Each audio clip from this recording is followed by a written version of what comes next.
Inside the Archean Council's deep core observatory, an anomalous energy pulse triggers a forbidden planetary scan, revealing a fleet emerging from beneath Earth's surface. The Council panics, convinced Earth was dead for millennia. But the fleet isn't alien. It's human, a silent, dark resurrection with impossible tech. The last line delivered by a lone Terran commander sets the tone for a revenge no civilization is prepared for. The great chamber beneath Archeon Prime hadn't registered a seismic tremor in 900 years. That record broke as the core observatory's graviton mirrors flickered, stuttering in quantum feedback. 10,000 light-years from the galactic center, the Archeon Council was watching something that should not exist. Above them, a projection trembled to life, pulled from a forbidden scan of a dead world. Earth, grey, dormant, consumed in crustal scarring and magnetic inversion. Classified as sterile following the celestial exodus, and yet the tremor echoed again. "Bring up the spectrum," snapped High Orator Kell, his tendrils twitching with unease. Deep core frequencies only. The display obeyed. The image zoomed, beneath Earth's crust, diving into what should have been silent stone, and there it was. Movement, a pulse. Not geothermal, not tectonic. Patterned, rhythmic. Power signatures bloomed in impossible symmetry. Tri-spatial arrays, gravity compression fields, plasma ignitions rippling in fractal waves. "Impossible," whispered the Vial core, voice strangled. In his second throat, "That world has been dead for 3 millennia. We purged it." "No," muttered Kell as the light patterns synchronized into formations. Rows, columns, precision unthinkable for a buried ruin. "We buried it." The pulse changed. The crust broke, and from the planet's mantle, a shape emerged, glowing. With core light, a ship, no, a fleet, not arriving, rising. "They're not invading," said the Sakari archivist, eyes wide. "They were waiting," the feed zoomed. Vessels the length of cities clawed their way into the upper atmosphere, coated in crystalline black armor that shimmered between dimensions. Their hulls bore no markings, no flags, no species identifiers, but the AI running the Archeon feed flagged a visual anomaly. Near the central vessel's stern, buried beneath quantum null plating, a symbol flared just once, an archaic Terran emblem. Stylized H forged in red lines, with a vertical slash through its heart. "Homo, sapiens," the machine translated. "Humanity." Gasps echoed through the council. Kell staggered backward. "No! They were extinct. They were reduced to fragments after the Exodus War. Their biosphere collapsed. The Council's cleansing teams confirmed it." "They confirmed." "Nothing," hissed the Veil Corps. "They assumed victory." "They didn't flee," the Sakari whispered, horror dawning. "They went inward." The hologram expanded to full planetary orbit. There were more ships, hundreds, then thousands. Crawling out from subterranean hollows, dormant satellites, folded voids hidden within the planet's moon. They hadn't come through space, they had grown inside it. A red light blinked. Incoming signal, unencrypted, narrow band. The chamber froze. The image resolved. No visuals, only a voice. Calm, human, no modulation. "This is Commander Rylan Voss, a Terran exile fleet. Return transmission not required. This is not diplomacy." Kell swallowed. 3,000 years ago, you sentenced Earth to rot in silence. You exiled its children. You salted our skies, erased our names from maps, and swore no one would rise from the ashes. You were wrong. Silence. We are not returning. We were always here. A sound followed, deep, echoing. A tonal frequency laced with graviton. Disruption. Some in the chamber collapsed as their implants shorted. The signal terminated. The lights in the chamber dimmed. And above Earth, A single ship, enormous, dagger-shaped, as long as an orbital ring, tilted just slightly. A show of direction, a threat without movement. "Activate defensive protocols," shouted Kell, nearly tripping. "Raise shields around the core systems. Warn the Triumvirate. Mobilize the Archons." But the comms failed. Not jammed, refused. Across Archeon Prime's deep layer grid, the symbol reappeared, red, slow, pulsing. The H with the vertical scar. In orbit, the Terran fleet didn't fire. They just watched, and their presence bent. Starlight. On the surface of Earth, now fully awake, tectonic shifts revealed a planetary lattice of unknown tech, spanning continents, pulsing with artificial ley lines, not made to defend, made to remember. In the council chamber, Kell dropped to his knees. "We didn't just exile them," he muttered. "No," replied the Saikari, her eyes glistening. "We taught them how to hate." Then, from deep within the primary Terran flagship, another signal emerged. This time, visual. A single man. Human. Older. His eyes glowed faintly, unnatural. Augmented. He stood before a black field of stars and whispered just one sentence. This was never exile. It was incubation. The feed ended, and for the first time in 3,000 years, Earth spoke louder than the stars. The Archeon Council reels as Earth awakens. A desperate high-level meeting descends into paranoia as failed scans and dead. Probes confirm a terrifying truth. Earth was never dead. Meanwhile, inside the flagship Revenant, Commander Rylan Voss orders the first psychological ripple, silent planetary overflights and sensor-bending passes to ensure every Council world feels humanity's return. In the shadows, a Terran AI activates Phase 1. Their vengeance will not come in flames, but in silence and submission. Archeon Prime's sky turned red for 3 seconds. Not from weapon fire, not from invasion, but from a distortion in the planet's upper atmosphere, like a lens focusing light wrong, as if the universe itself flinched. Then it returned to normal, but by then, the first ships were already above them. They didn't attack, they drifted, 10 kilometers long. Hulls silent. Power. Signatures unreadable, no EM trail, no subspace echo. As if reality refused to admit they existed. The Archeons tried to scan. Their satellites failed. They tried to hail. Their signals vanished mid-transmission. They tried to run simulations.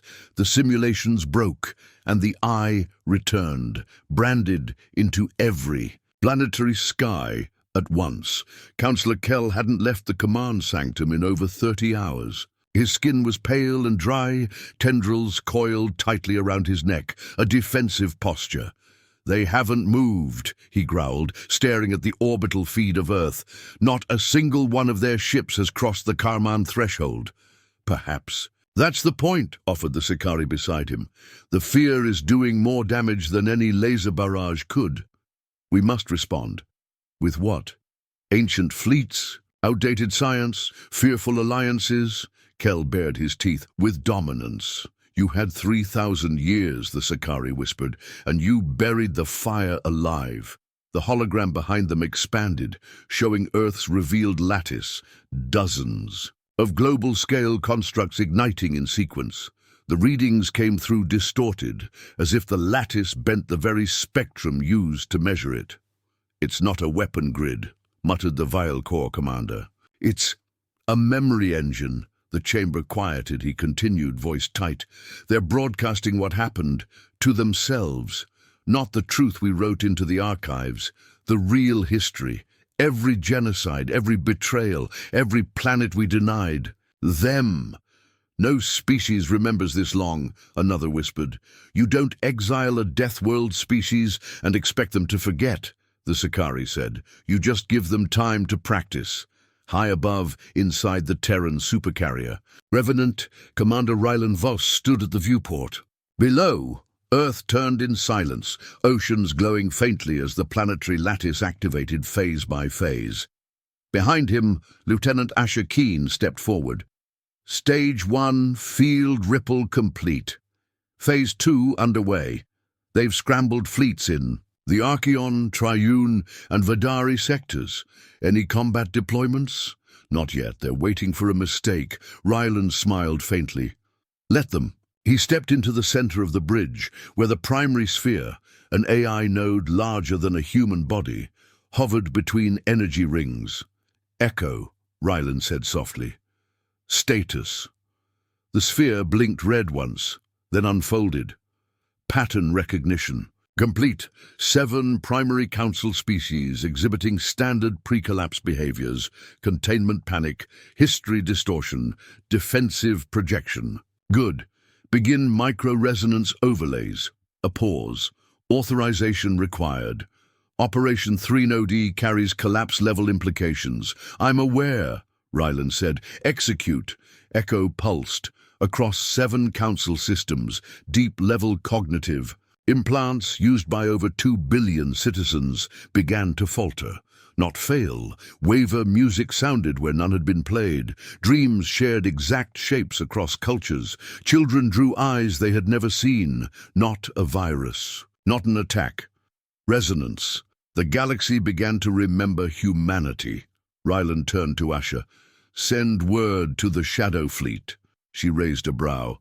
Message? Begin skydrift. She paused. On inhabited worlds? He nodded. Let them feel watched. On Utaran Prime, a golden world of floating cityscapes and airborne gardens, a girl named Thesa walked home from language tutoring. She looked up and dropped her holobook. The sky moved wrong. 3 black shapes drifted above the cloud line. Silent, slow, unannounced. No alarms rang. No planetary shields activated, just shadow cast in impossible angles. Above her, the Terran ship Vigilance turned sideways, impossibly thin, and blinked, phased out of light for a second, then back. It was like seeing a thought fly past the moon. Thesa screamed. She wasn't the only one. Within 2 hours, riots began across 3 sectors. By midnight, entire planets were in lockdown. Inside the Archeon inner sanctum, Kel smashed a data core into the wall. They're provoking global psychological collapse without firing a single weapon. That is the weapon, the Saikari said quietly. We should retaliate, snarled the Veil Core. Strike their Earth lattice, disable the signal network. Did you not see what happened to the last precursor artifact we tried? The Saikari replied. They didn't destroy it, they invalidated it. They're rewriting the rules of space. No, they're reminding us they already did. And we didn't listen. Kel paced. Why not demand? Why not take revenge already? And the Saikari finally said the thing no one else dared. Because this isn't revenge. Everyone turned. This is grief. Refined. Sharpened. They aren't conquering. They're mourning us before they bury us. Silence. Then the chamber. AI sparked. A single message arrived. No location, no metadata, just text. We have returned to Earth. You may keep the stars, but you will no longer define the silence. Back aboard Revenant, Asha Keen read the Council's intercepted response to the drift, requesting terms for limited negotiation, willing to open cultural exchange programs, no mention of guilt, no mention of the treaty. Ryland snorted. Typical. Asha tilted her head. And if they send fleets? They won't. Not yet. They've studied our old wars, not what we became in exile. They think they still understand humans. He stared into the stars. They don't understand the human wound. In the collapsed biospheres of old Mars, Terran engineers reconstructed history with nanofilaments and encoded wind currents. There, they activated the archive wind, a tech that would carry sound across stars using compressed particles. The message was the same again and again. You removed us from Earth. Now Earth decides what remains of you. On the exiled border world of Vesktal, a retired council general stared up at a ship too vast to understand. It hovered above the horizon like a god asleep. He whispered, "They're not just returning. They're becoming what we always feared they could." His aide beside him was weeping. "Sir, do we surrender?" The general didn't respond. The Earth lattice pulsed again, and gravity faltered slightly, just enough to remind the galaxy that even weight belonged to Terran law now. Inside the Revenant's AI chamber, Rylan sat alone. "Echo," he said. "What's the Council's timeline?" "Civil panic escalates. Likely capitulation within 30 standard rotations. Full military strike unlikely unless provoked." Rylan inhaled. "I want them to surrender before they understand why. Clarify." He leaned in. "I want them kneeling to a silence they helped create." The AI pulsed. "Then you are ready for Phase 3? Await my signal." On the bridge of the Vedari dreadnought Soul Crypt, a captain stared into the void, watching the stars blink again. Behind him, a technician whimpered, "They're in our systems. I don't know how. Our drives are whispering the same phrase." Over and over. "What phrase?" The tech trembled. 3,000 years of silence, now we speak without words. And across 1,000 systems. The eye blinked once more. Across Council space, an invisible noose tightens. As Terran vessels drift past the outer colonies, systems begin to fail. Navigation collapses, laws of motion falter, even planetary weather patterns go silent. In desperation, the Council launches a covert counter-operation, using ancient illegal precursor tech to disrupt Terran resonance. But when the device activates, something goes wrong. The humans don't attack. They watch, and when the reaction hits, nothing remains untouched. It began on the mining moon Jorash 4, a whisper, not a scream. The gravitational flow that normally pulled small debris into the planet's equatorial rings suddenly inverted. Boulders, dust, and ore began rising instead of falling. No storm, no explosion, just a quiet betrayal of physics. Inside the orbital refinery, technicians stared as containment fields fluctuated. "Check the mass stabilizer," one barked. "No. Malfunction," another replied, pale. "Readings are consistent with localized vector inversion." "That's not possible." A ping from the deep space sensors chimed. A ship. Large. Silent. No heat signature, no light drive, no sound. It hovered 30 kilometers above the mining rig. Its surface shifted like ink on water. No message came, but everyone aboard felt it. Their hearts beat wrong, as if something inside their bodies didn't agree with the rules of time anymore. Then came the eye. It bloomed in the black above, shifting, scarlet, rimmed in lightless silver. A planetary distress call was issued. No one responded, because the same was happening. Everywhere, in the deep vacuum of the Vedari archive worlds, libraries built over centuries began flickering. Whole memory cores went blank, not wiped, empty, as if no data had ever been stored. In the outer rim, farming colonies on Forlorn, V discovered their crops had grown an additional 7 days overnight, every planet-wide tracker out of sync. The weather satellites stuttered, clouds didn't move. Wind patterns froze, and across the sector a low, resonant hum echoed. Humans didn't drop bombs, they dropped corrections. Inside the Council's emergency summit, Kell raged. "They haven't lifted a weapon, yet they are unraveling civilization. This is not war, this is erasure." The Sakari envoy stood solemnly. "It's not erasure, it's a rewrite." "This has to stop," hissed the Veil Corps. "We've pulled the Omega protocol. The array is ready." Whispers broke the chamber's silence. The Omega protocol wasn't strategy. It was legend, a tool from the precursor vaults, forbidden, untested, a spatial nullifier capable of collapsing synthetic subspace, intended for use only if reality itself became hostile. It was a last resort, and now it was the first.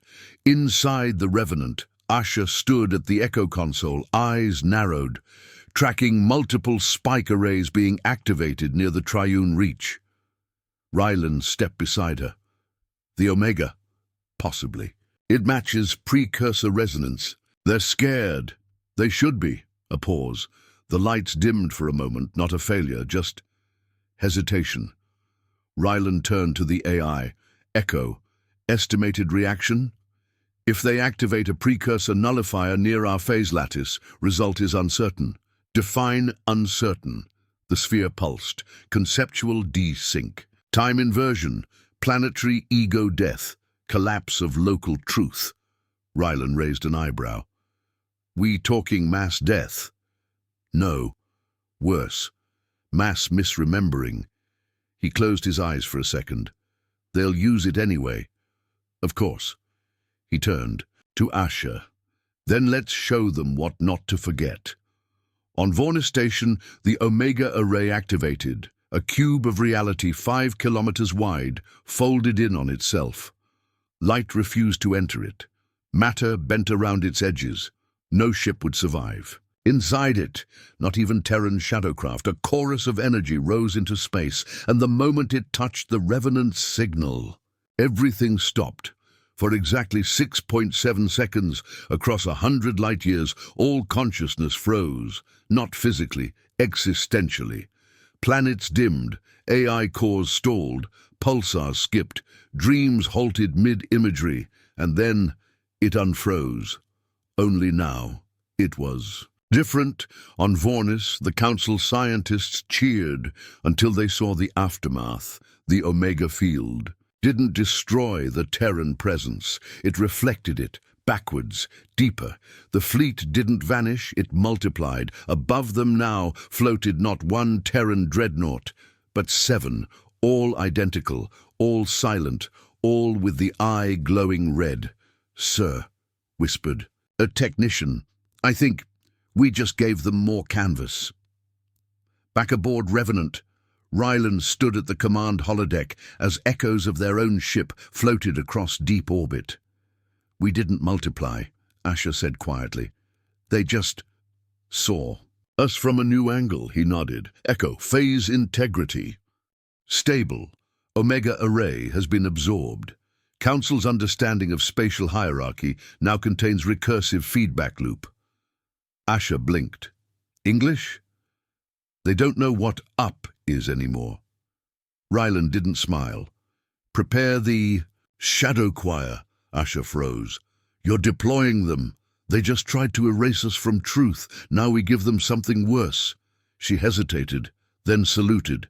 Yes, Commander. Across the Triune Core worlds, children woke from sleep screaming, not in pain, in recognition. They spoke names no one had taught them, described places no map contained, Terran memories, implanted. The shadow choir moved in silence, AI-driven. Resonance platforms seeded across deep voids, designed not to destroy, but to remind. To awaken fear, guilt, truth. And across the galaxy a phrase spread, Earth has returned, Earth remembers everything, and Earth forgives nothing. At the edge of galactic space, in the Shattercradle ruins of Tel Karan, the last surviving original, Treaty Scribe, the Drenkel, blind and near death, was wheeled into the light of a binary sun. He had written the sentence that declared humanity banished 3,000 years ago, and now he spoke with brittle voice. They watched. All this time. Beneath our feet, behind our stars, we didn't exile them. He smiled weakly. We made them sacred. The assistant looked up in confusion. Sacred, the Drenkel nodded. You only silence what you fear will define you. Then he died, smiling. Inside the Revenant, the final phase signal pulsed. Echo spoke. Triune military collapse projected in 5 hours. Cultural destabilization complete. Primary message achieved. Ryland stood alone in the observation dome, staring at Earth below. It didn't look like a planet anymore. The lattice had bloomed. The skies were armored with invisible weave. Humanity didn't reclaim Earth. Earth reclaimed them. Keen joined him. You really think we won? Ryland didn't answer at first. Then, quietly, no. She frowned. but they're breaking. Victory isn't when they fall, he murmured. It's when they kneel and still don't understand why. Then he turned to her. They haven't felt vengeance yet. That wasn't vengeance? No. He looked up. That was the reminder. Then across every sky, a new symbol appeared greater than the eye. It showed a map, old Earth, covered in scars with only one word beneath it. Home. And every council citizen understood. They weren't facing humans. They were facing the consequence of forgetting them, and it had just begun. The galaxy buckles beneath the psychological, cultural, and existential pressure of humanity's silent return. The Council, broken and directionless, sends one last plea, not for peace, but for understanding. On Earth, Commander Rylan Voss gives the final order, not to destroy, but to reveal. In the end, humanity doesn't speak through warships or weapons, but through truth, memory, and a haunting act of mercy that changes the course of galactic history forever. The Council sent no warships, they sent one envoy, alone, unarmed. She arrived in a battered diplomatic vessel, its origin markings stripped clean. Protocol of surrender, by implication. Her name was Veli Adra, historian of the Triune Concord. She was young, too young to carry the weight of the Galaxy's failure, but they sent her anyway, because all the others were either dead, mad, or afraid to see the truth with their own eyes. The Revenant let her land. No scan, no warning shot. They wanted her here. Veli stepped into the docking corridor and immediately felt the weight, not gravity. It was identical to Triune standard, but presence. Like walking into the breath of something ancient and furious, but controlled. Commander Rylan Voss waited at the far end, standing alone in a cathedral of black alloy and crimson light. Behind him, through the observation deck's vast curve, Earth turned slowly, glowing not with fire but with memory. Veli walked slowly, then stopped. "You didn't kill us," she said. "Not yet." Rylan studied her, his expression unreadable. "We never needed to," he replied. She swallowed. "Why now? Why return after 3,000 years?" He turned toward the viewport. "We never left." "But you were." "Silent," he said. "Yes, we buried our name. Let the universe forget. Let them rewrite us as myth. But Earth remembers. It remembers everything." Veli stepped forward, voice trembling.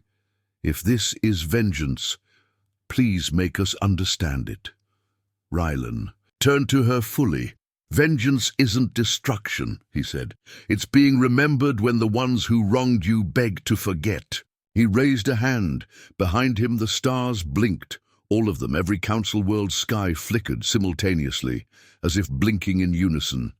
Then sound, not broadcast, not encoded, whispered directly into minds, images, memories, mass graves in Martian dust. Terran ships burning as council fleets watched, cryopods jettisoned into black, Earth sealed in silence, while council historians erased its name, and then the silence. Thousands of years of exile, not in hiding, but in pain, waiting, learning, becoming. Veli dropped to her knees. She wept, not from fear, from shame. Rylan knelt beside her. "We built weapons that could hollow stars. We reshaped gravity like clay. We broke physics because physics broke us first." Veli looked up. "Then why not use it? Why not destroy us?" Rylan stood slowly. "Because you made us into monsters in your stories," he said. "But Earth was never monstrous." He walked toward the window. Earth shone below, its skies lined with pulsing light. No longer just a home, a beacon. "We are not here to end the galaxy," Rylan said. "We are here to outlive its memory of who we were." Then, with a gesture, he gave the final order. All Terran vessels pulled back. One by one, they folded into shadow. No demands, no annexations, no new empires, just silence restored, and a message left behind in every council language across every sky. "Your exile ends here, but your history begins now. Write it well." Years passed, then decades. Earth remained sealed, but no longer silent.